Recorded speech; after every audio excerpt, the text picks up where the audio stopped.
بسم الله الرحمن الرحيم. السلام عليكم ورحمة الله وبركاته.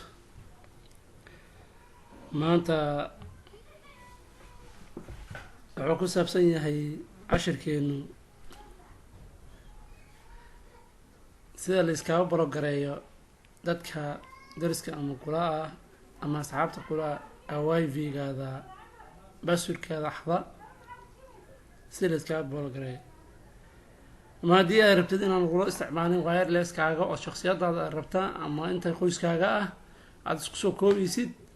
dadka kalena aysan isticmaali karin aynan kusoo xirmi karin oo bologareynaya iyaga dhan markuu yidhaahdo qobso oo inuu kusoo connect garow uro passwordka xitaa hadduu helo ma ku xirmi karo ilaan waxaad haysataa adaa adminka waa bologareynaysaa marka la bologareynaya sida loo bologareeyo ayaan maanta baranaynaa wifi-ga aada isticmaalaysa ama TP link ama router labada midba sidaa u taqaano marka hadda waxaan gudagalaynaa sida loo bologareynayo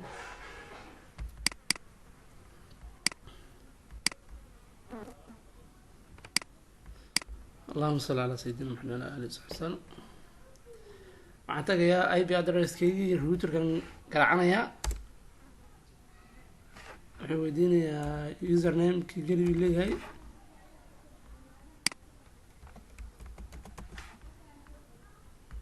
sign in hadda waxaan soo dhex galanay TP link ama routerkiisa u taqaanay waxaan rabnaa marka dadka ku xiran wirelesskayga passwordkayga inay helaan isticmaalaya qadka ila isticmaalaya sideen u bologareeyaa ayagoo taagan iskaga bologareeyaa isa usoo qabsan karin mac addresskooda usan u qabsan karin wirelesskayga sidaysan wax xogteyda aysan u helin oo xog ku saabsan wirelesskayga iyo xogakayga aysan hadhow ugu soo gudbin waxaan bologareey karaa sidaysan usoo qabsanba waxaan tegaynaa wireless oo goobta la baahan yahay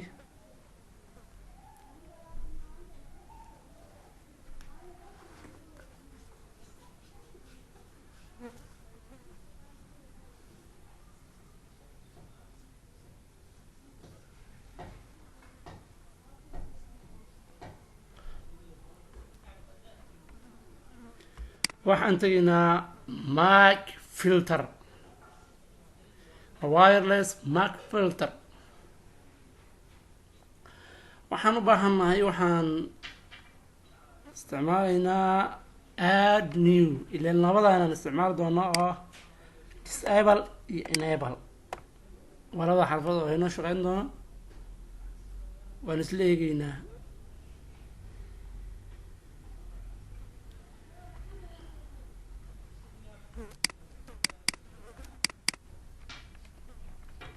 hadda markaan disable eri waa iga go-ay wireless waa iga go-ay qof kalena ma isticmaalayo maadaama disable aan eri wadar guud waaye ana wirelesska waa iga go-ay saana kula qofka uu go-ayaa kumana xirmi kara waa isla eegeynaa hadda disable aan eri waa kana ma ku xirmi karaa marka ma ku xirma markaa yeela disable haddaan iraahdo oo disable galee ma aqoonsan karo wifi-ga mac addresskiis ma aqoonsan karo routerka waayo hadda disable uu yahay waa disable garay markii yeelayo hadda waa kanaan wirelesskii waa muuqdaa wireless ahaan oo ID waa kana laakiinse kuma xirmaayo check network requirement ku leeyahay ma ku xirmaayo marka saanu qof kasta ka noqonayaa ama mobile ha isticmaala ama computer ha isticmaala saanu noqonayaa laakiinse process kale anaga isticmaalayaa cable line aan soo gashanaya aan fiilada cable-kan soo xareysanaya lanka maadaama hadda waa disable uga yahay ma u geli gudaha ma geli kari mana u tegi kari routerka mana isticmaali kari lanka routerki wuxuu jirisan ayaan isticmaalayaa lankaas ay fududeen hadda kuma xirmi karo asa wireless ahaan uma xirmi karo waa disable garoobay waa xirmi saanu qof kastana ka noqonaya hadda lankii fiilada ii taagan connectionka wuxuu ka dhacayaa fiiladii wireless waa kan wax ma qabanayo wax ima galo connectionkii sax uu ka dhacaya waa wiredka ka dhacaya ama fiilada lanka laakiinse wirelesskii waxba kama dhacaya hadda waxaa soo muuqanaya routerkii hadduu yimid marka waxaan leeyahay meeshii aan ka qaaday disablekan aan iray hadda wadar guud u xayiran yahay enable leeyahay hadda waa shaqeyn karaa wireless taan iraado wireless ka dhagsi oo ku dhufanaya hadda waa ii shaqeynaa fiirso hadda connected yiri soo artid marka hore haddaan disable yiraahdo waxaan leeyahay disable hadda connected waa mugta disable aan leeyahay waa go-ayaa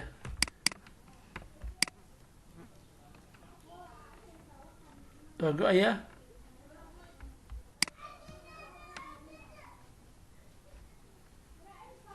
hadda waa ka waa go-ay haddaba aan ku xiraa iraado waxba kama qabanayo kuma xirmaayo muhiimadayda guud inaan ka ogaaday ahayd hadda waxaan leeyahay marka wireless ugu soo xirmi lahaa meeshaan rabaa oo connect u noqon lahaa waxaan leeyahay enable markaan enable ilaado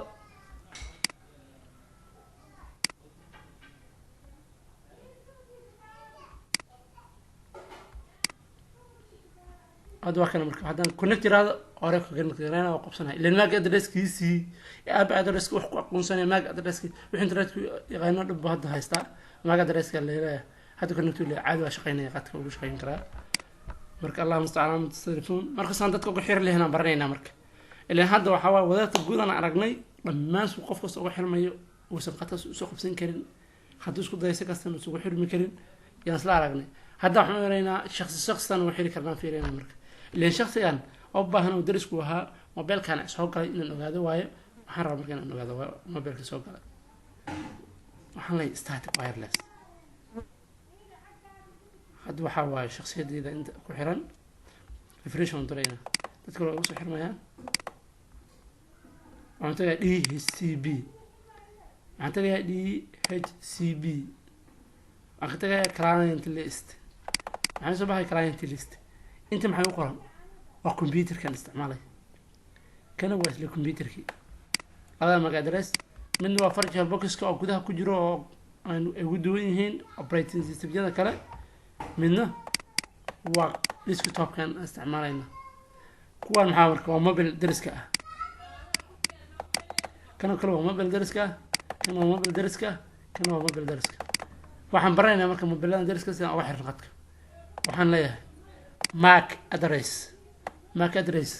waa kana اللي ما درس الآن واحد مقبصنا كلا إنترنت ميل كلا ما أدرس كان لنا مركب كوبي نوده مركب إرادة ما أدرس كان كوبي ده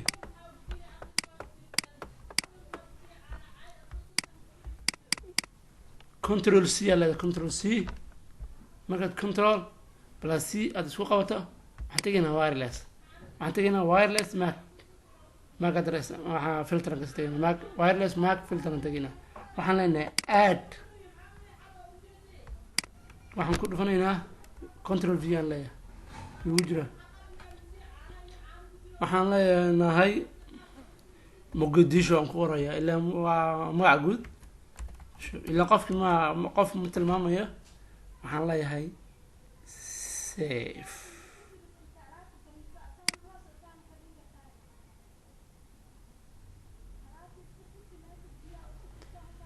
marka iraada save waxaan raacinayaa هل بدك تجي لشخص يقوم بهني سائل كده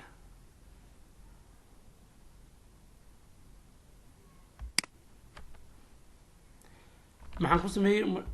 مركز يوسف جريناي أول إنها بلاوها محاري سائل الخفان سائل كده سائل مركز هذا قفقاس مقص حرمة إنترنت كمركز وايرلس وأركي كرا لكن سكون محرم كرا waxaan doonaynaa shakhsi kale waxaan leenahay DHCP client list waxaan tageynaa android-kan kale oo deriska ah maga deriska soo qaadanaynaa ilaa magacna ma laha oo soo yaqaano magaciisa qofkaas ma soo sheegin control c aan leenahay marka control c iraado waxaan tagaa wireless-kaygi waxaan isticmaalayaa wireless mac filter add new aan leenahay marka control v waxaan isticmaalayaa Soomaaliya ilaa shakhsi aan mooto Soomaali waxaan leeyahay disable marka disable kale save ida muu save yahay labadan qof ma shaqeynaya hadda ilaa meeshan statuska disable ah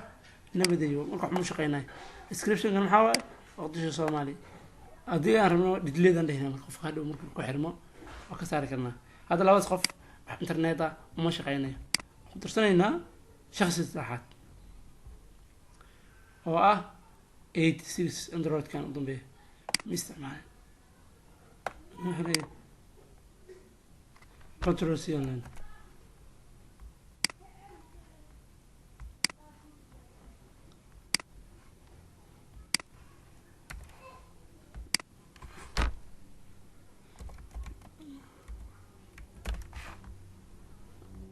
evan lehna sefalena matikile qofkaas wirelesskaada kuma soo xirmayo waa ku daayay wax internetna kaama helayo saanan ku haysan wax internet ah maanta cashirkeena marka si liska disable gareeyo qofkii wirelesskaada stealing wireless block marka qofkii wirelesskaada xaday oo passwordkaada helay sida loo qabto oo liskaga xiro waa sidaas waxaan baran karnaa waddooyin kale oo ka duwan qofka ku xiran oo wirelesska haysto uusan qadka heli karin ayaan waan baran doonaa waxaynu xiri insha allah in anshaxa sida loo ilaaliyo anshaxa dadka guriga si loo ilaaliyo websaydyada xunxun sida looga xiran waa baranaynaa waynoo soo xigaa laakiinse maanta waxaan ugu horreynay sidii horta wireless deriska ah ama dadka saxaabta ama kuwa kaa xaday liskaga blogareeyo adoo isticmaalaysa mac address وصلى الله وسلم على سيدنا محمد وعلى آله وصحبه وسلم